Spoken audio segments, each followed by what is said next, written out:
All right, everybody, what's up? Now, before we get started with this here exciting episode, I'm gonna let you know that I've been kind of tossing around ideas. I think I'm gonna do something big, kind of a big topic, a big game or so every every 10 episodes or so. To kind of help spice things up with this here podcast. So we're gonna keep it as retro as possible. Just at every 10 episodes or so, we're gonna talk about something big, something lengthy, something that we all can sit back and vibe to. All right, awesome. Now let's get on with the show.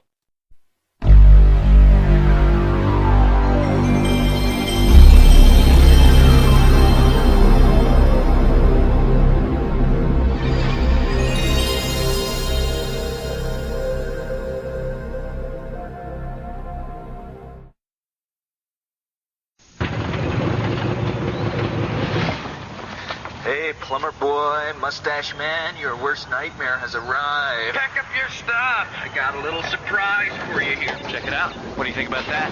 We got real-time, 3D, lush organic environments. How's that make you feel, buddy? Feel a little like your days are numbered? I'm gonna have to ask you to leave. You're hurting my elbow. Is that Italian? No, Bandicoot. It's an Australian name. Oh, that's your weekly dose of nostalgia, man. But it's gonna get very nostalgic with this one. This is a topic I've been wanting to discuss for a while, and honestly, I just could not wait any longer.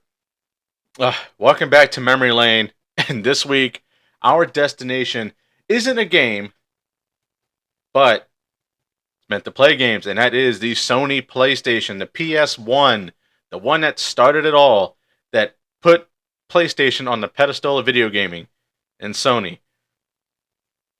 Oh man, this was my introduction to 3D gaming. After I started with the Super Nintendo, I went to this. This was my second console that I had possession of, or we did at our house, and this is what I played. And so as always, I'm gonna get into some facts, but I'm gonna get into the nostalgia later. But the facts for this isn't very big. We all know the PS1. We all know the kind of impact it made on gaming. So I'm not gonna bore you too much with the stuff that we already know, especially for those of you that clicked on this video, expecting to kind of know all this shit already. But I am gonna say that the Sony PS1 was released in 1995 here in North America, 1994 over there in Japan. Now, Sony is a Japanese company, so they're going to get all the PlayStation stuff first before we do. Now, for a while, well, let me just say this first, that it was released in 95 here in North America, so that means from 94 to 95, production has started and went in full blast for the PlayStation. PlayStation didn't cease production for the PS1 until March of 2006. Which, to me, that's crazy. I didn't realize it went on for that long. Because you got to think, in 2006, that's when we got the PlayStation 3. Okay? It was all now HDMI. We were in a transition of HDMI. So in 2006, like, the PS2 was in full effect. The PSP was in full effect. And the PS3 was in production. I don't think it was released until, I think, the summer or the fall of 2006. I don't remember. But that's for another episode at another time. But that means like in 2005 and 2006, they were still making games for it, for the most part.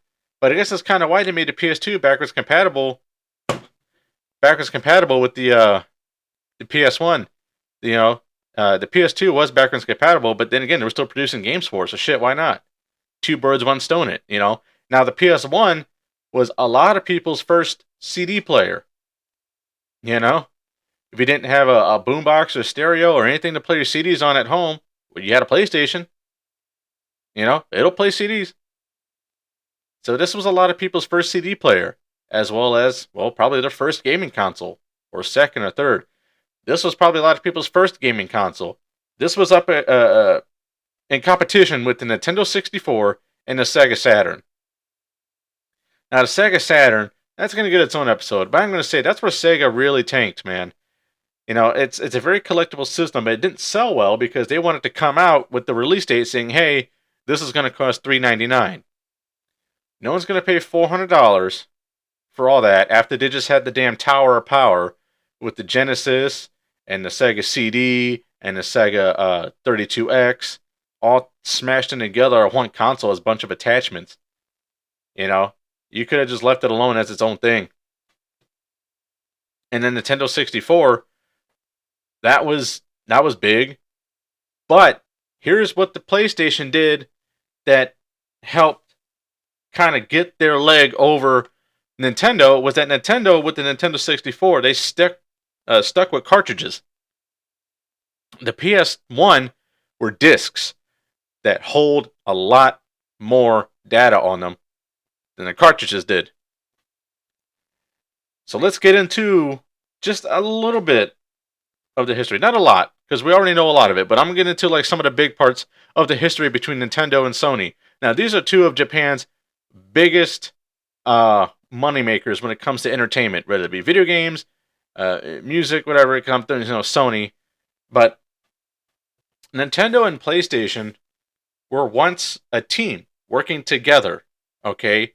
And they created this prototype. There's only a couple out there in the world, and they're worth hundreds of thousands. And that is the Nintendo PlayStation. And it was a Kinect attachment to a Nintendo. So I want to say it was the Super Nintendo, and then there was a disc attachment to the bottom of it that became the Nintendo PlayStation.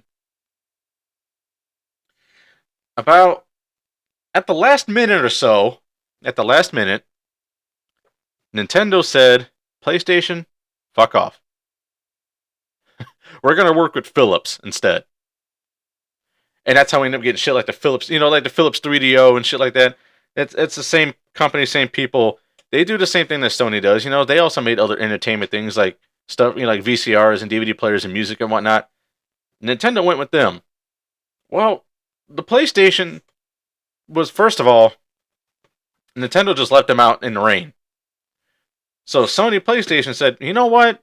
This thing is like 80, 90% done. Let's just finish it and put it out as our own thing. Boom. There was the birth of the PlayStation 1. The little gray box that could.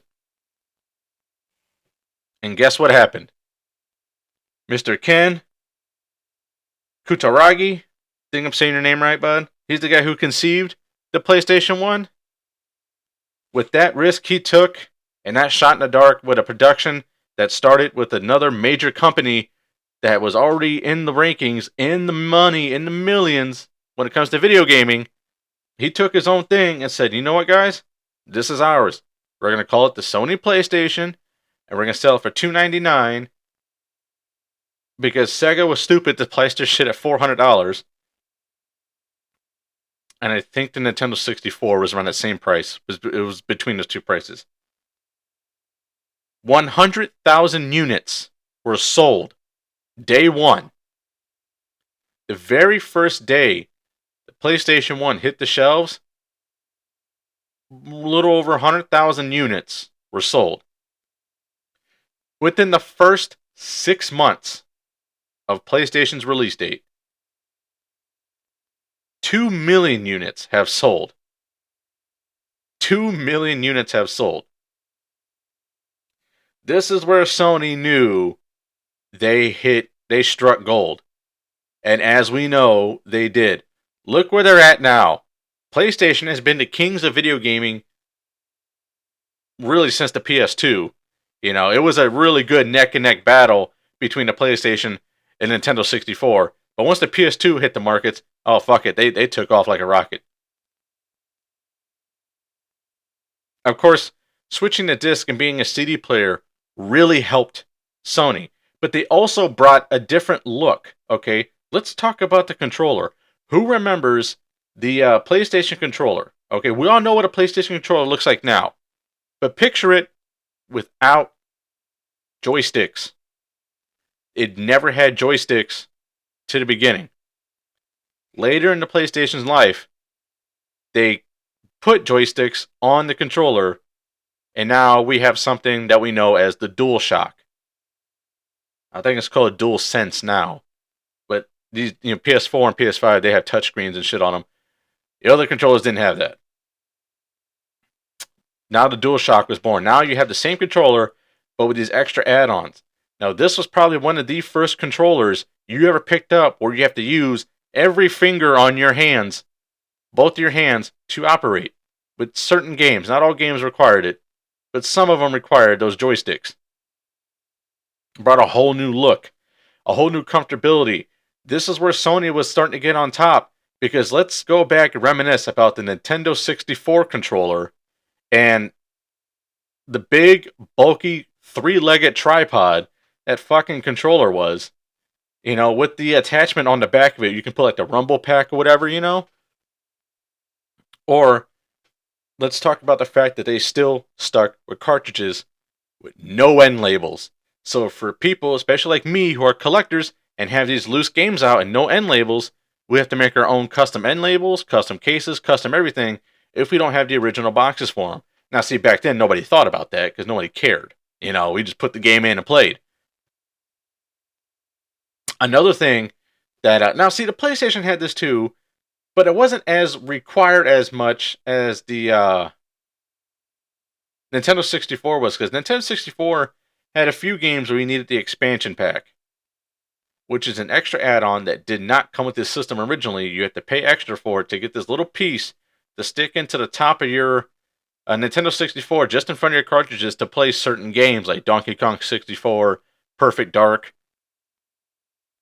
The PS1 had an expansion pack, I believe, but it wasn't 1,000% necessary. This is where Sony kind of dropped the ball. I wouldn't say dropped the ball, because it went on. But see, just like the Nintendo 64 had that extra add-on, the expansion pack, well, I mean, so did Sony, but the Sony's add-on I'm talking about is the memory card. How many of you back in the day tried to play a game and couldn't save it because you didn't have a memory card? This is where the cartridges came in handy, because you just saved it on a cartridge. You didn't need a memory card until PlayStation came out with the discs. And then memory cards were everywhere until Eternal Save Systems when the PS3 and the 360 came out.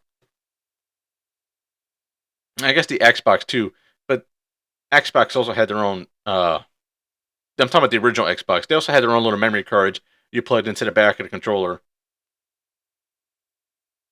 But yeah, that was the thing. How many hearts were broken? How many people left their PlayStation on, running, because they didn't want to lose their file or lose the progress in a game that they were playing? Especially because this was a day and age that RPGs were already big, but they were getting bigger because of the graphics and how much data you can put on these discs.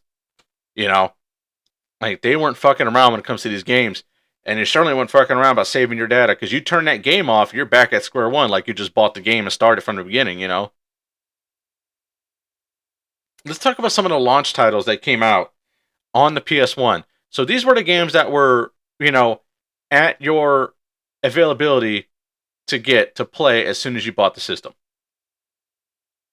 You had Ridge Racer, Air Combat, Battle Arena Toshinden, Rayman, NBA Jam Tournament Edition, Street Fighter the movie.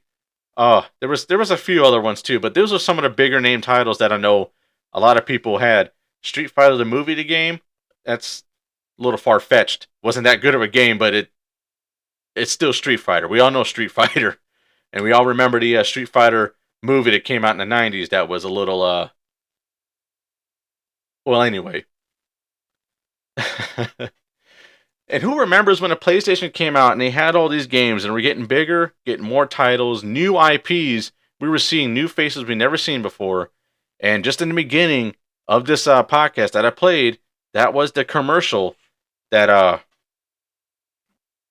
it was a man dressed up in a Crash Bandicoot costume and drove all the way to Nintendo's head offices and was standing in the parking lot with its microphone, or not a microphone, a megaphone, and was like, "Hey, plumber boy, your worst nightmare has arrived."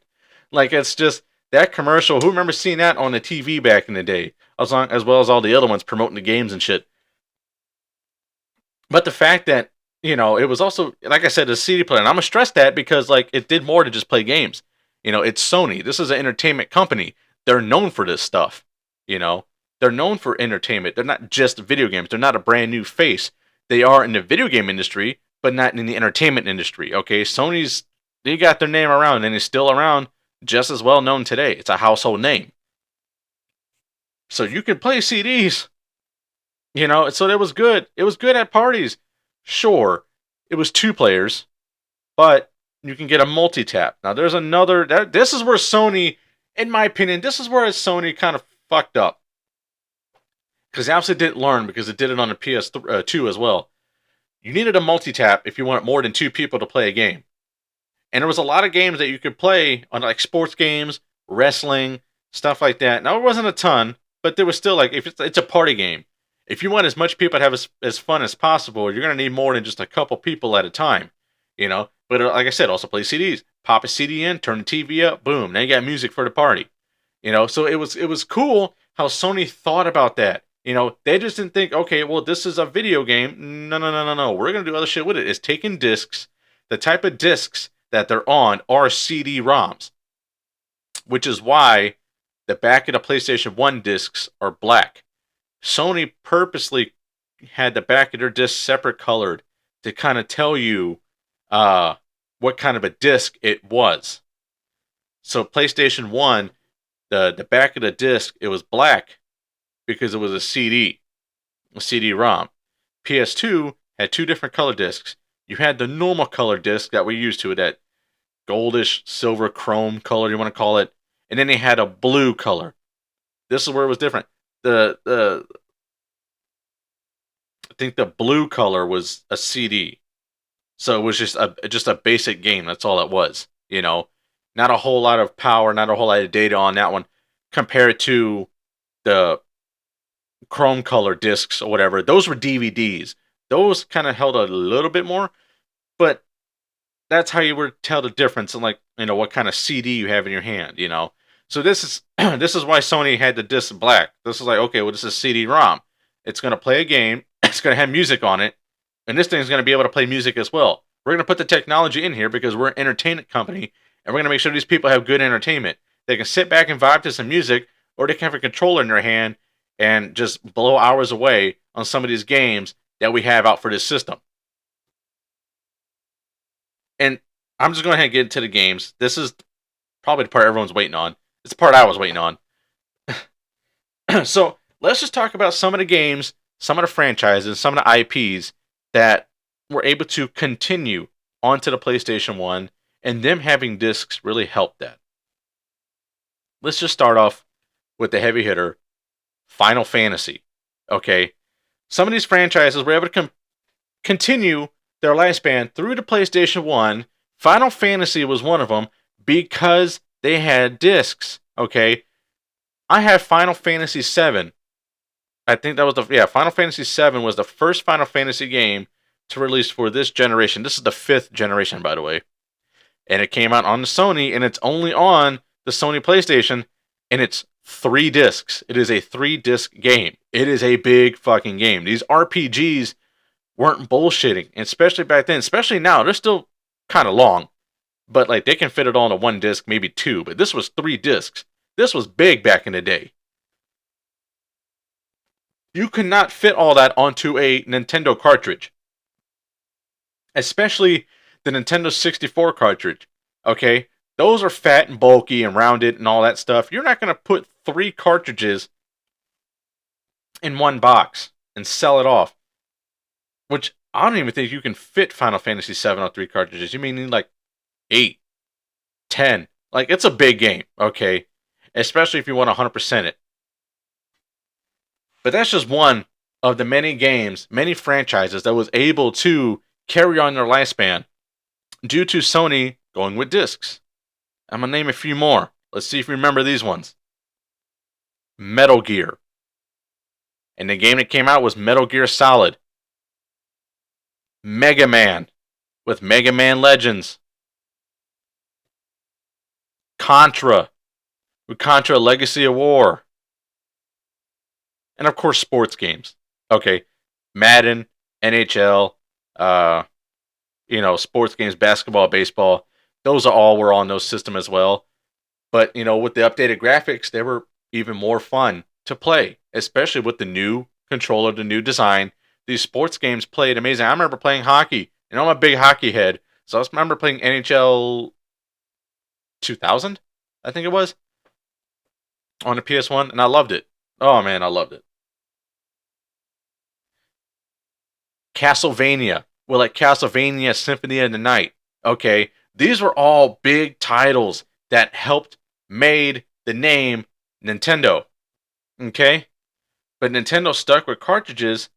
Sony stuck with discs. They were like, well, we want bigger games, we want better titles, we want all this. These discs had the space we need.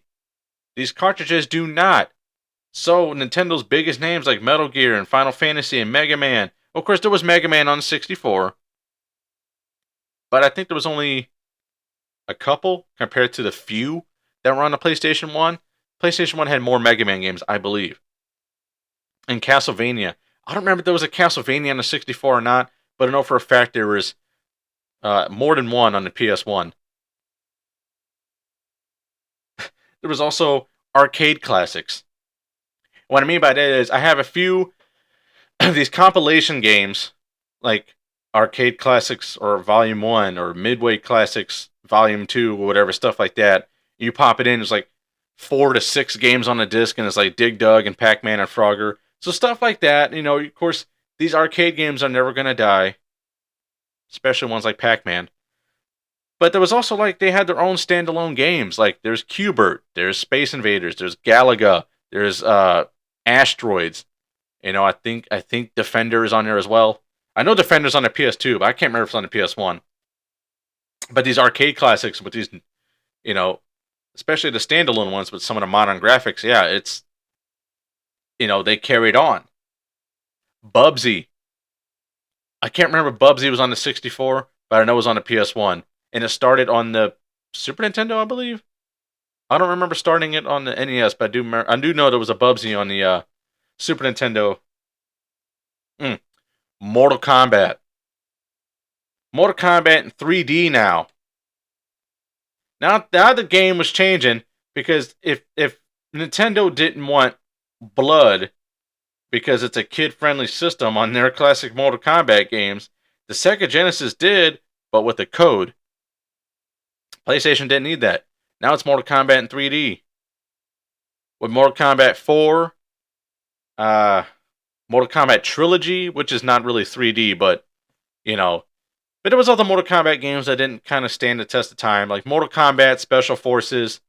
That's one of the shittier ones. And then Mortal Kombat Mythologies, Sub-Zero. That's one of the more infamous Mortal Kombat games because the controls are stupid. It's one of the hardest games to ever be played as a Mortal Kombat game.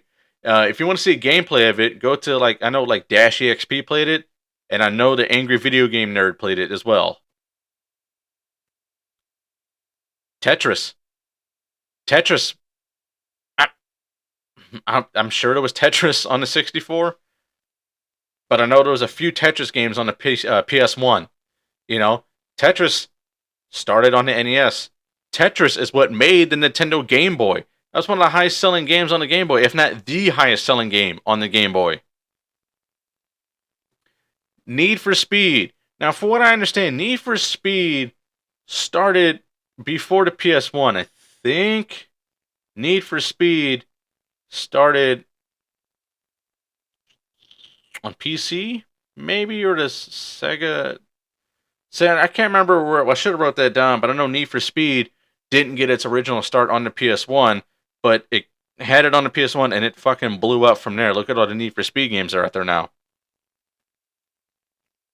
But let's talk about some of the new IPs. Let's talk about some of the games and some of these characters that we've never seen before, okay? So these are new IPs, new faces, new games, new adventures coming into the spotlight for the very first time.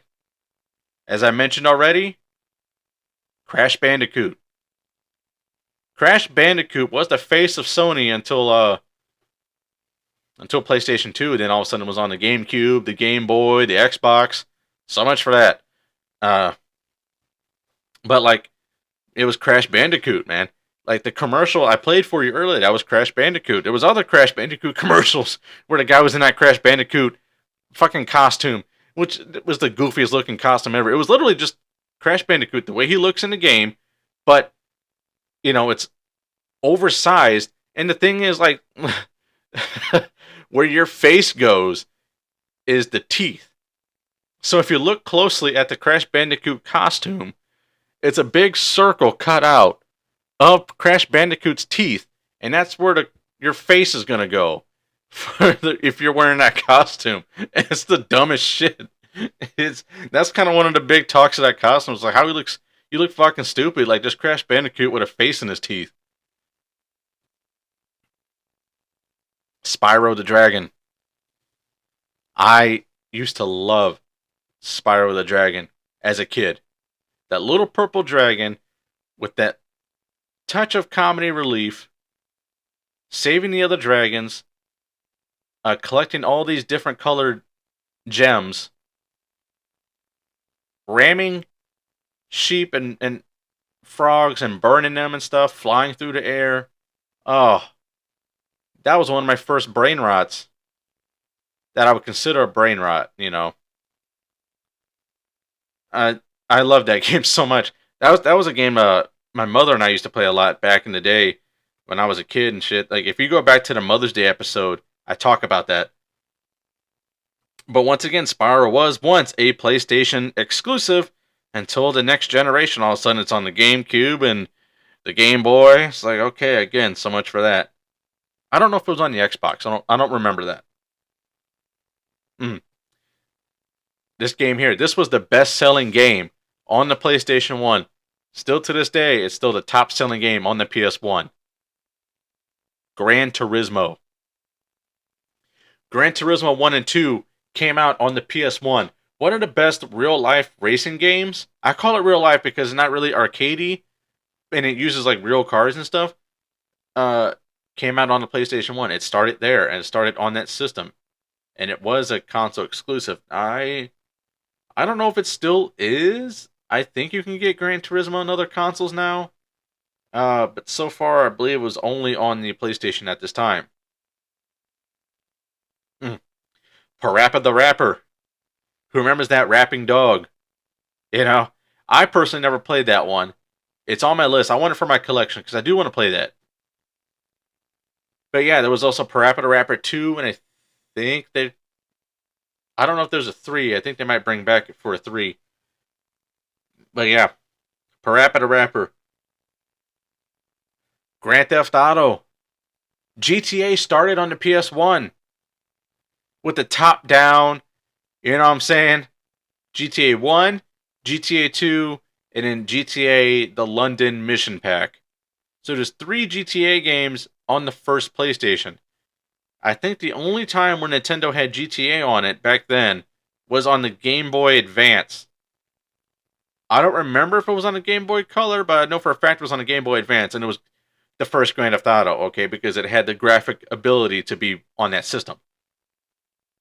But yeah, GTA, Rockstar, one of the biggest video game companies and one of the biggest video game franchises, still to this day, started on the PS1. Ape Escape.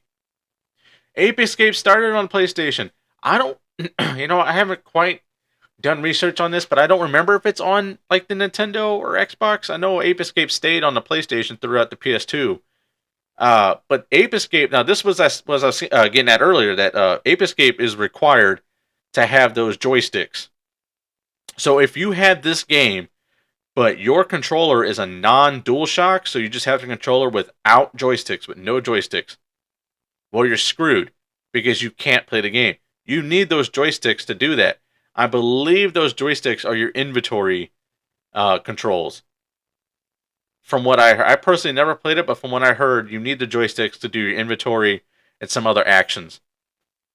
So if you don't have the joysticks, either get a controller that does, or just don't play the game. Tomb Raider. Lara Croft with her fucking triangle boobies.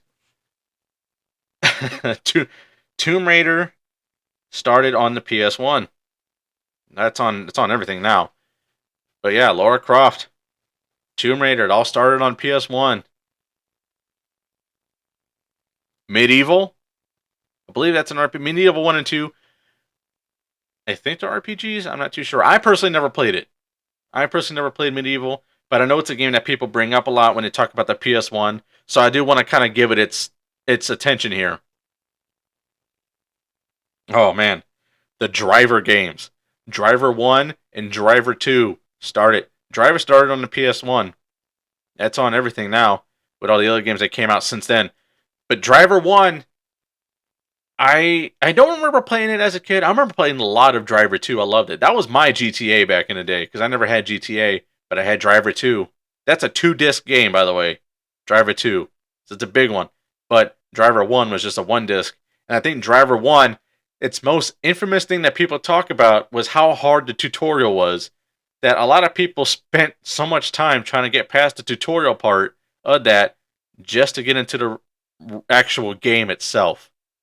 Alright, I think they cleaned that up with Driver 2. But I remember playing a lot of Driver 2 as a kid, man. I loved that game. I still do. I still do, man. SmackDown. There was a lot of wrestling games prior to this. The Nintendo 64 had their own WWE. Then it was WWF. Exclusives. Well, PlayStation did too. PlayStation had WWF SmackDown, which blew up all the way up to the SmackDown vs. Raw games. And those were the wrestling games to have. They were one of the best. It was SmackDown. It was SmackDown on the PlayStation 1 versus No Mercy on the Nintendo 64. Okay? Those were the two wrestling games to go for if you had either system. It was SmackDown and SmackDown 2 Know Your Role. Those are the two games I personally didn't play. I might have played 2. I know for a fact I didn't play 1. But I might have played 2. I can't remember. But I played a lot of WWF Warzone. WWF Warzone and WWF Attitude were probably two of the worst. Now, those are cross-platform. Those are also on the 64. But those are probably two of the worst wrestling games you ever played. Because look, one thing they got right with the SmackDown games is that if you had your finisher and it was loaded up and your opponent was groggy, so that way you can, do your finisher. Like if you were the Rock, you do the Rock Bottom or the Tombstone if you were the Undertaker or whatever, Stunner if you're Steve Austin. Just hit one button. WWF Attitude and WWF Warzone, you need to do like a fucking combination, like up over X or some shit like that to do a fucking stunner. Like, get out of here with that. I did it once as a kid. It made me mad. Never again. I said, I'll just beat you without his finisher. I'm just going to have to, that shit was trash, man. That shit was trash. And one of my personal favorites, still to this day, one of my personal favorite franchises, Twisted Metal. Twisted Metal started on the PS1, man. Okay? Twisted Metal 1, Twisted Metal 2, Twisted Metal 3, Twisted Metal 4, and Twisted Metal Small Brawl. 5 Twisted Metal games on one console. Okay? As for the PS2, there was 2 Twisted Metal games. On the PSP, there was 1. On the PS3, there was 1. And from the PS4, the PS Vita, the PS5, ain't shit since. Ain't shit since the PS3. Sure, you can go on, the PlayStation Store and buy digital versions of the older Twisted Metal games, but there was no games released for that generation. I believe is David Jaffe. I believe I'm saying his name right. That's the same guy that does the God of War games. Okay? Twisted Metal is where he started. God of War is now his baby. Okay, God of War makes a lot of money. There was talks about a new Twisted Metal game coming out for the PS5 and hype of a Twisted Metal TV show and how well that show is actually, surprisingly well, how show that show is doing. And then I think, was it last year or was it earlier this year or something that I saw where they canceled it. So that's 2 Twisted Metal games that they canceled, I want to say in mid-production. The first one was a sequel to Twisted Metal Black. It's supposed to come out on PS2, but that got canceled. It was called Twisted Metal Harbor City. But man, like those just and those are just a list of games, just like a quick list of games that came out on this system and fucking kicked ass since they came out. Like, let's just talk about Crash Bandicoot. How many Crash Bandicoot games are on the PS1? You have Crash, Crash 2, Crash 3, Crash Team Racing, and Crash Bash. That's 5 on one system. Tomb Raider, you have Tomb Raider 1, Tomb Raider 2, Tomb Raider 3, Tomb Raider, is it Revelations or Last Revelation or something like that? And I think there's like 4 or 5 Twisted Tomb Raider games on the PS1, and I just said there's 5 Twisted Metal games on there, you know? And also the licensed games. There's a lot of licensed games on there too. You know, The Simpsons has been making video games since the arcade days, all right? And they went on to the NES, the Super Nintendo, Nintendo 64, I believe they're on there, and of course the PS1. When I think Simpsons on the PS1, I think of Simpsons Wrestling. Not a very good game. But as a kid, I loved it. Because I knew The Simpsons. I liked The Simpsons. I loved wrestling. You put the two together. Hey, as a kid, it's fun as shit. As an adult, probably not so much. Uh, I don't have it in my collection. I haven't played it since I was a kid, man, but I'd like to have that one back. And another game I used to play on both the 64 and the PS1 was Spider-Man. That to me, in my opinion, that's still one of the best Spider-Man games to ever be made. That game was awesome. Who remembers like the very first mission you had to do? You're Spider-Man, you're in this bank, this ginormous ass bank, and there's a bomb, this huge ass bomb that you need to pick up and throw into the safe and detonate it in the safe or something like that, and then rescue the hostages that are tied up. And I think you face off against Rhino, you face off against Doc Ock, who's shooting missiles at you, I think, while you're scaling this building. I hated that one. Rhino is easy. I think you're on this rooftop with these 4 generators or something or another, and they're in each corner of the building. He charges at you. You jump out the way. He rams into that. You do that 4 times. You beat him up, and then you win. But I love that game so much. I played it on the 64. Played it on the PS1. That's awesome. Going back to Mortal Kombat 4 was the one I played. I played it on the 64 mostly. Never played it on the PS1. I have it in my collection. I gotta have that. It's Mortal Kombat, man. Especially one of the main Mortal Kombat games, you gotta have it. Especially if you're a fan of fighting games. You can't think of a fighting game and not think of Mortal Kombat. They made their name known with that shit. Let's go back to some of these games. This was also a good day and age for PC gaming. Because a lot of PC games, there was still quite a number of PC games that were on floppy disks. But there was a lot that were also on like CD discs.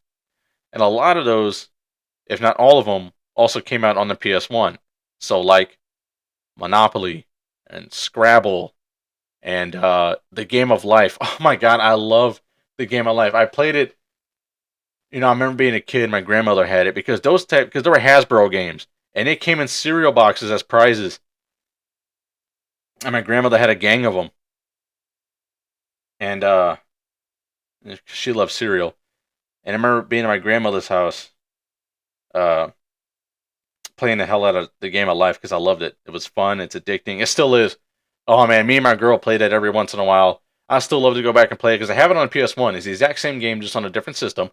And I just love it so much. I'm gushing over that game. Even though it's a dumb game, but it plays well. It literally feels like you're playing the board game of life. The only difference is it's not the board game. You have a controller in your hand, but it's fun. What's that game? I'm looking at my PS1 collection now. I have a good stack of them, but I'm trying to think what was the other ones that were on there that I played a lot. So give me a second while I look for them. Oh yeah, how the hell I forget about these ones, man? These were also cross-platform, but Tony Hawk Pro Skater. Pro Skater 1, Pro Skater 2, Pro Skater 3, and I think Pro Skater 4 was also on the PS1. Now, I never played Pro Skater 3 or 4 on the PS1. I played them on the PS2. But I remember playing Tony Hawk. Oh, God. The amount of, not just hours, but days. The amount of days I spent playing that game is so addicting. Because, like, and I was big into skateboarding as a kid, you know, and my dad was a fan of Jackass. So a lot of skateboarders are in the Jackass, crew.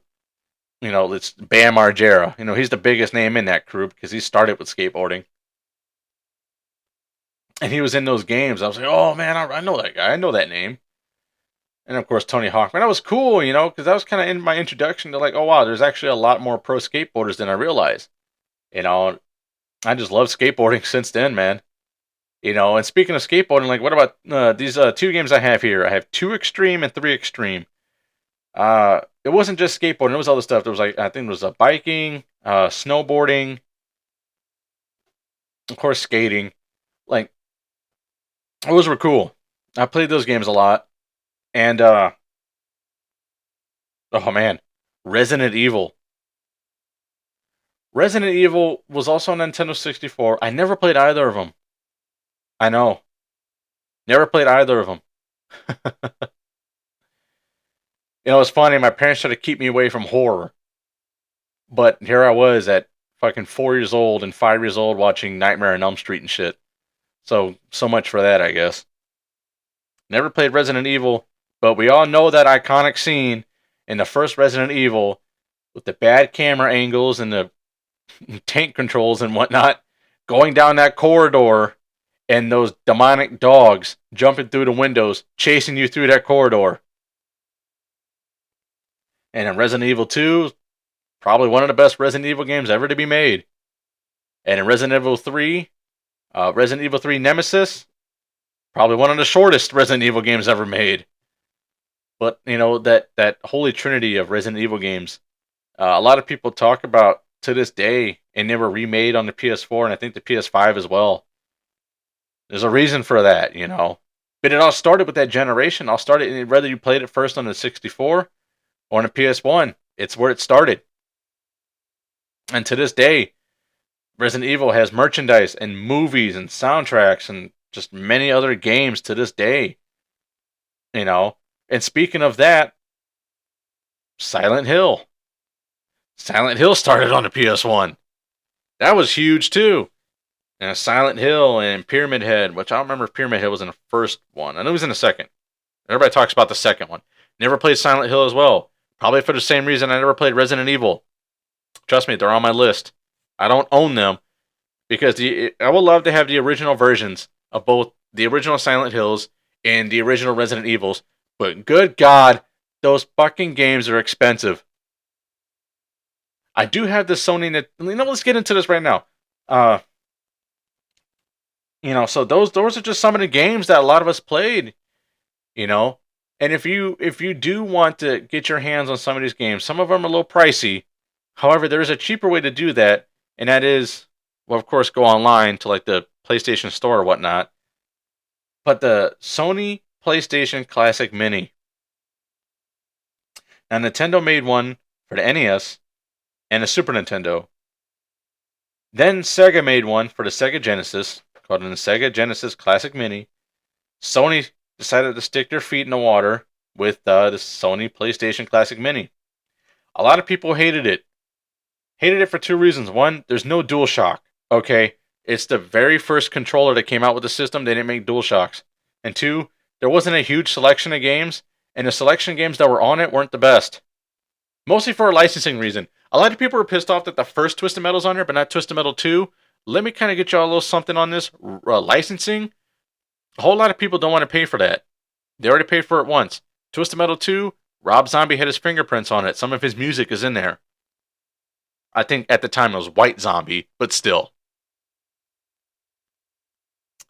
But if you want to get your hands on some of these games for a decent price and a good stack of them, it's to get the Sony PlayStation Classic Mini. You got Rayman on there, the first Twisted Metal, Mr. Driller, Gran Turismo. Like, there's quite a bit of games on there, so Not a huge selection, but it's a good way to get you started, man.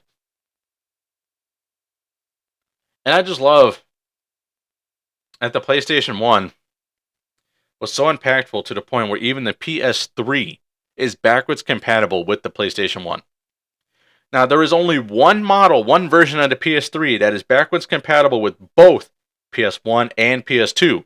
However, all four versions of the PS3 are backwards compatible with the PS1. So it doesn't matter what kind of a PS3 you have, you can play PS1 games on it. And that's how I play my PS1 games, and that's how I'm probably going to record them as well. There's just less shit I have to hook up. But it just says something, you know? Like, sure, you know, the PS3 came out in 2006, the PS1 uh, was seized in 2006, or ceased, sorry. The production was ceased, not seized. But they kept on with the PlayStation 1. That shit kept going. PlayStation 3, sorry. PlayStation 3 kept going on past 2006, obviously. So when that final model came out for the PS3, we're already in the 2010s. And it's still backwards compatible with the PS1 that came out in the 90s. That just shows you how impactful this system was. That just shows you how important and how revolutionary this was to the video game industry. I'm flopping my notes around here. And just shows you what it means to the life of PlayStation, man. You know, if you've been a fan since the beginning, then you know what I'm talking about when you listen to this episode. Like, these games were no joke, you know? Crash, Spyro, Tomb Raider, Twisted Metal, uh, you know, sports, SmackDown and wrestling, you know, and then Metal Gear Solid, Final Fantasy 7, 8, 9, you know, Mega Man, Castlevania, Contra.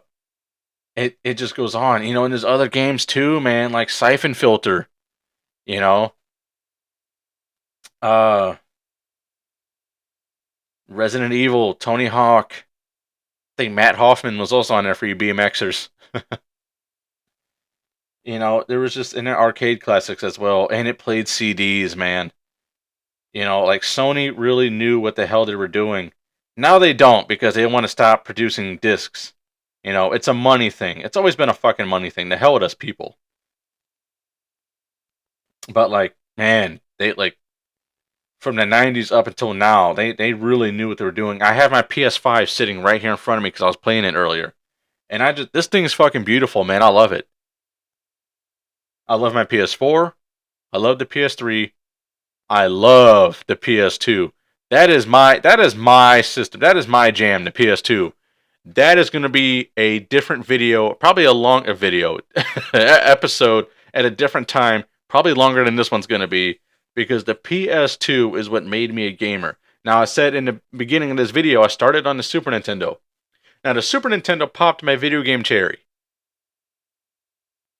but the PS2 is what made me a gamer. It's what made me the nerd that I am now. The PS1 was in the middle of it. The PS1 was the bridge that connected the two, man. And that's why I'm doing this episode here, giving it its flowers, man. I still have a PlayStation 1 console. Okay. It's now you can argue that's probably one of the most useless video game consoles to have because you don't need a PS1 to play PS1 games, okay? You don't need it to play the CDs either. You know, if you have a PS2 or a PS3, you have a way to play PS1 games. Okay. Sony never really changed the controller until PS4.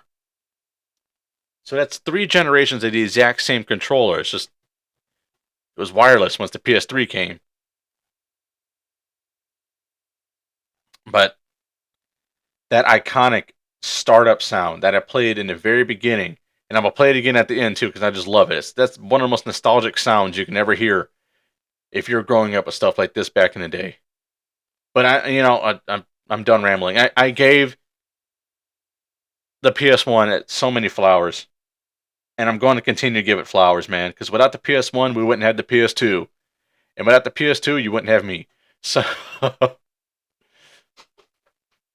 oh man, show your love for the PS1, man. If you have your PS1, give it a hug. Say thank you, man. Respect your elders. Wow.